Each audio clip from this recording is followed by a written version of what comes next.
Welcome back. You're watching Business Morning on Channels Television. Let's talk about developments now in the energy market. Of course, the Niger Delta Avengers today tweeted that it has blown up a Scravels tank farm main electricity feed pipeline in another brazen attack. That tweet was actually seen this morning from the Niger Delta Avengers.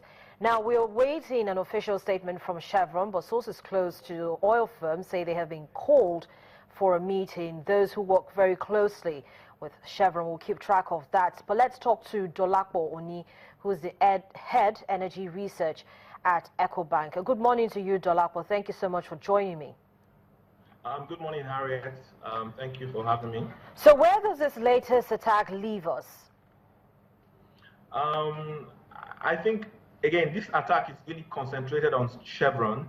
I've spoken to Chevron's contacts this morning, and really what it does is to almost essentially ground the whole of Chevron operations in the Niger Delta, because now they can't run crude oil to the tank farms, they can't ship out any crude oil, they can't really supply gas. It really just shuts them down. So what does Chevron intend to do? What have they been saying? You say you spoke to them this morning. What do they intend to do? Because we hear that they've called a meeting with those they do business with, the indigenous players that they do business with. What do they intend to do? How do they intend to proceed? No, I think the obvious thing, for most of these oil companies is, first of all, safety. So what you're likely to see is they might increase the rate of evacuation of their workers from the region.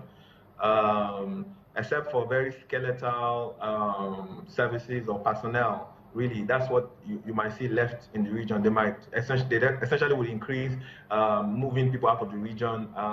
If whatever they can shut down, they'll try and shut it down, and which isn't good for the country, again, because we might lose more barrels that way, because now there are fields that can no longer send their crude oil to those tank farms anymore, so they'll shut down those fields and essentially evacuate those personnel out of those fields as well. Then the next thing will be contracts that they have already signed for operations, aspects of their operations. They might also have to shut those down as well, or find a way to get out of those contracts, which would also affect indigenous companies that are supplying them those services or goods as well. So some say this is a third front of a national crisis. What do you think? Without recourse to violence, how do you think that this crisis should be handled?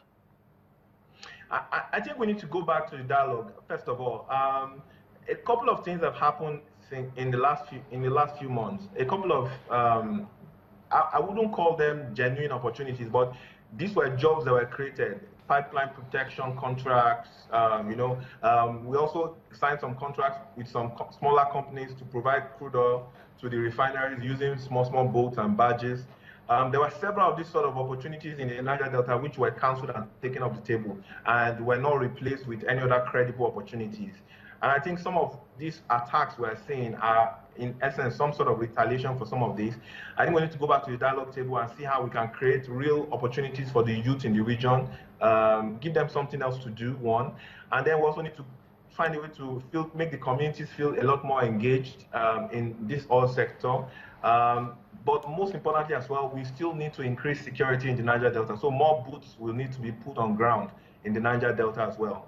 But then, Dolapo, you have to remember that there's some parts of that swamp that you can't easily get to by boat. It doesn't matter what kind of boat you're riding. Yeah, and that's where the Navy comes in. It's not just the military. The Navy, the Nigerian Civil Defense.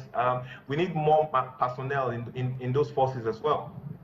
Okay, Dolapo, talk to us a little bit about the rise in oil prices. We've seen oil at $50, and now we're having these issues of shutting of gas. Crude oil output is definitely going to drop. How can we actually begin to enjoy this little reprieve we're seeing on the global markets with oil prices at $50 a barrel?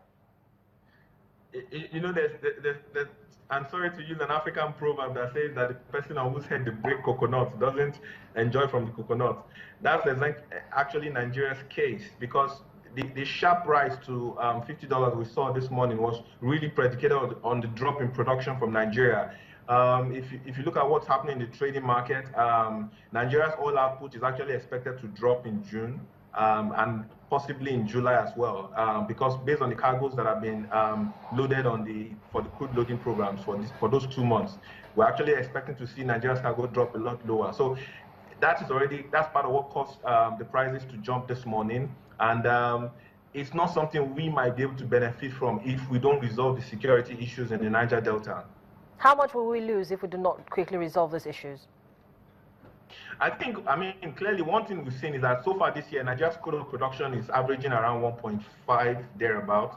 We started the year quite high, but we've averaged about 1.4 for about 2 months now, and that's a bit of a worry, because if it continues up until July, then we're going to see our average low. So I don't think we can benefit.